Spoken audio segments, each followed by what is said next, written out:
Hi friends, welcome to Shameeskitchen Kitchen. എല്ലാവർക്കും സുഖാണല്ലോ. ഇന്നത്തെ നമ്മുടെ സ്പെഷ്യൽ എന്ന് പറയുന്നത് ഉച്ചത്തെ ചോറിന്റെ കൂടെയും അതുപോലെ തന്നെ നമുക്ക് ഇഷ്ടമുള്ള എന്തിന്റെ കൂടെ വേണമെങ്കിലും നല്ല സൂപ്പർ ആയിട്ട് സൈഡ് ആയിട്ട് വെച്ച് കഴിക്കാൻ പറ്റുന്ന മുരിങ്ങയ്ക്ക പെരട്ടാണ്. അപ്പോൾ ഇതിന്റെ ഡീറ്റെയിൽസ് ഒന്നും മിസ് ആകാതിരിക്കാൻ വേണ്ടിയിട്ട് എല്ലാവരും സ്കിപ്പ് ചെയ്യാതെ കണ്ടേക്കണം. കൂടെ തന്നെ ഈ വീഡിയോ ഒന്ന് ലൈക്ക് ചെയ്യാനും നമ്മുടെ ഷമീസ് കിച്ചൻ ചാനൽ ഇതുവരെയും സബ്സ്ക്രൈബ് ചെയ്യാത്തവരാണെന്നുണ്ടെങ്കിൽ പ്ലീസ് ഒന്ന് സബ്സ്ക്രൈബ് കൂടി ചെയ്തേക്കണേ. എന്നാൽ ശരി, നമുക്ക് വേഗം റെസിപ്പിയിലേക്ക് പോകാം. ഫസ്റ്റ് നമുക്ക് വേണ്ടത് ഞാനിപ്പോൾ ഇതുപോലൊരു കടായി ഒന്ന് അടുപ്പത്തേക്ക് വെച്ചിട്ടുണ്ട്. അതൊന്ന് ചൂടായി വരുമ്പോഴത്തേക്കും അതിലേക്ക് നമുക്ക് ഇതുപോലെ ഒരു 2 ചെറിയ പീസ് അളവിൽ കറുവാപ്പട്ടയും 2 ഏലക്കയും ചേർത്ത് കൊടുക്കാം. കൂടെ തന്നെ പിന്നെ ഇനി നമുക്കിതിലേക്ക് വേണ്ടതാണ് കുറച്ച് തേങ്ങാക്കൊത്തും കൂടി. ചെറിയ തേങ്ങയാണെങ്കിലും കുഴപ്പമൊന്നുമില്ല, വളരെ കുറഞ്ഞ അളവിൽ മതിയാവും.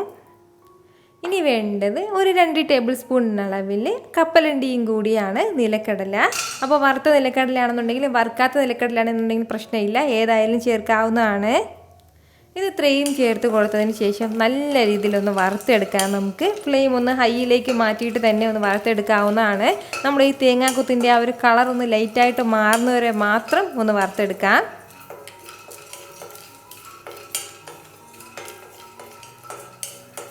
ഒരു മിനിറ്റ് ഒന്ന് വഴറ്റി കൊടുക്കുമ്പോഴത്തേക്കും നമ്മുടെ ഈ തേങ്ങാക്കൊത്തിൻ്റെ കളറൊക്കെ ഒന്ന് ലൈറ്റായിട്ട് മാറി കിട്ടും. അതുപോലെ തന്നെ കപ്പലണ്ടി എല്ലാം നല്ല രീതിയിൽ തന്നെ ഒന്ന് മുരിഞ്ഞും കിട്ടും.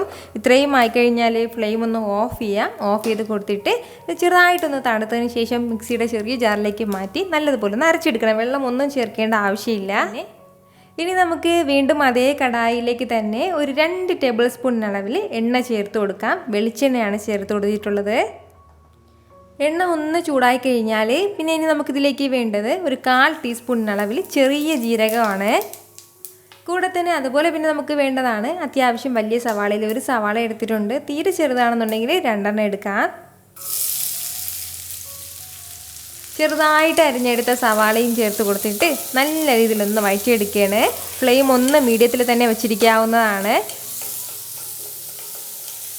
നന്നായിട്ട് നമ്മുടെ ഈ സവാള എല്ലാം ഒന്ന് വഴണ്ട് വരട്ടെ. എന്ന് വെച്ചിട്ട് ഒരുപാട് കളറൊന്നും മാറണം എന്നുള്ള ആവശ്യമില്ല, നല്ല രീതിയിലൊന്ന് വെന്ത് കിട്ടിയാൽ മതിയാവും. നമ്മൾ ചേർത്ത് കൊടുത്ത സവാള എല്ലാം ഇപ്പോൾ നല്ല രീതിയിൽ തന്നെ ഒന്ന് വഴണ്ട് കിട്ടിയിട്ടുണ്ട്. അപ്പോൾ ഇതുപോലെ ഒന്ന് വഴണ്ട് കിട്ടിക്കഴിഞ്ഞാൽ പിന്നെ ഇനി നമുക്കിതിലേക്ക് വേണ്ടതാണ് അത്യാവശ്യം വലിയ തക്കാളിയിലൊരു തക്കാളി ഇപ്പോൾ ഇതുപോലെ ചെറുതായിട്ടൊന്ന് അരിഞ്ഞെടുത്തിട്ടുണ്ട്, അതുകൂടി ചേർക്കാം. കൂടെ തന്നെ 1 ടീസ്പൂൺ അളവിൽ ഇഞ്ചി വെളുത്തുള്ളി പേസ്റ്റും കൂടി ആവശ്യമായിട്ടുണ്ട്. ഇത് രണ്ടും ചേർത്ത് കൊടുത്തിട്ട് വീണ്ടും നല്ല രീതിയിലൊന്ന് വഴറ്റി കൊടുക്കുകയാണ്. നമ്മുടെ ഇഞ്ചി വെളുത്തുള്ളിയുടെയൊക്കെ ആ ഒരു പച്ച ടേസ്റ്റ് മാറുന്നവരെ മാത്രം ഒന്ന് വഴറ്റിയെടുത്താൽ മതിയാവും. നമ്മൾ സാധാരണ മുരിങ്ങക്കായൊക്കെ വെച്ചിട്ട് മുരിങ്ങക്ക അവിയലൊക്കെയാണ് തയ്യാറാക്കി എടുക്കാറുള്ളത്. പക്ഷേ ഇതുപോലെ ഒരു മുരിങ്ങക്ക പെരട്ടും തയ്യാറാക്കി നോക്കൂ. പിന്നീട് എപ്പോഴും ഇതുപോലെ മാത്രമേ നിങ്ങൾ ചെയ്യുള്ളൂ. വളരെ ടേസ്റ്റി ആയിട്ടാണ് കേട്ടോ നമുക്കിത് കിട്ടുന്നത്.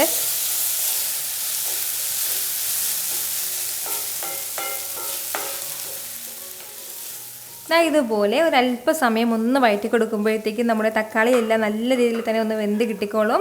അപ്പോൾ ഈ ഒരു സമയം ഇനി നമുക്കിതിലേക്ക് കുറച്ച് മസാലകൾ ചേർത്ത് കൊടുക്കാം. ഇതുപോലെ ഒരു 1/4 ടീസ്പൂൺ അളവിൽ മഞ്ഞൾപ്പൊടി, അതുപോലെ തന്നെ ഒരു 1/2 ടീസ്പൂൺ അളവിൽ മുളക് പൊടി നമുക്ക് ആവശ്യമായിട്ടുണ്ട്. ഇനി നമുക്ക് വേണ്ടത് മല്ലിപ്പൊടിയാണ്. ഇതുപോലെ 1 ടീസ്പൂൺ അളവിൽ മല്ലിപ്പൊടിയും കൂടി. കൂടെ തന്നെ നമ്മുടെ എരിവിനനുസരിച്ചിട്ടുള്ള പച്ചമുളകും കൂടി ആവശ്യമായിട്ടുണ്ട്. അപ്പോൾ ഒരു 3 പച്ചമുളകാണ് ഞാനിപ്പോൾ എടുത്തിട്ടുള്ളത്. ഇത്രയും ചേർത്ത് കൊടുത്തിട്ട് നല്ല രീതിയിൽ തന്നെ ഒന്ന് വഴറ്റി കൊടുക്കാം. നമ്മുടെ ഈ മസാലയുടെയൊക്കെ ആ ഒരു പച്ചമണം മാറുന്നവരെ മാത്രം ഒന്ന് വഴറ്റിയെടുത്താൽ മതിയാവും. എല്ലാം ഒന്നും ഇതുപോലെ നമ്മുടെ ഈ മസാലയുടെയൊക്കെ ആ ഒരു പച്ചമണം മാറിക്കഴിഞ്ഞാൽ പിന്നെ ഇനി നമുക്കിതിലേക്ക് വേണ്ടത് നമ്മൾ നേരത്തെ വറുത്തെടുത്ത തേങ്ങയും കപ്പലണ്ടിയും ഒന്ന് മിക്സിയുടെ ജാറിലേക്ക് മാറ്റിയിട്ട് ഞാനിപ്പോൾ ഇതുപോലെ നരച്ചെടുത്തിട്ടുണ്ട്, അതുകൂടി ചേർക്കാം. ഇതിനോടൊപ്പം തന്നെ ഒരല്പം വെള്ളം കൂടി ചേർക്കുകയാണ്. വെള്ളവും ചേർത്ത് കൊടുത്തതിന് ശേഷം നല്ല രീതിയിൽ തന്നെ എല്ലാം ഒന്ന് മിക്സ് ചെയ്തെടുക്കാം. ഇനി നല്ലതുപോലെ ഒന്ന് തിളച്ച് വരട്ടെ.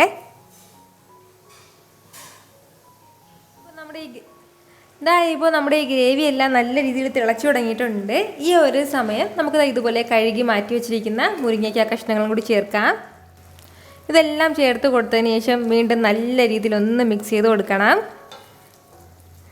ഇതുപോലെ നന്നായിട്ട് ഇതെല്ലാം ഒന്ന് മിക്സ് ചെയ്ത് കൊടുത്തിട്ട് നമ്മൾ ഇതുവരെ ഇതിലേക്ക് ആവശ്യത്തിനുള്ള ഉപ്പ് ചേർത്തിട്ടില്ലായിരുന്നു. അപ്പോൾ ആവശ്യത്തിനുള്ള ഉപ്പും കൂടി ഒന്ന് ചേർക്കാം. ഉപ്പും ചേർത്ത് കൊടുത്തതിന് ശേഷം വീണ്ടും നല്ല രീതിയിൽ ഒന്ന് മിക്സ് ചെയ്ത് കൊടുക്കണം. ഇനി നമുക്ക് വേണ്ടത് ഫ്ലെയിം ഒന്ന് കുറച്ച് വെച്ച് കൊടുക്കാം.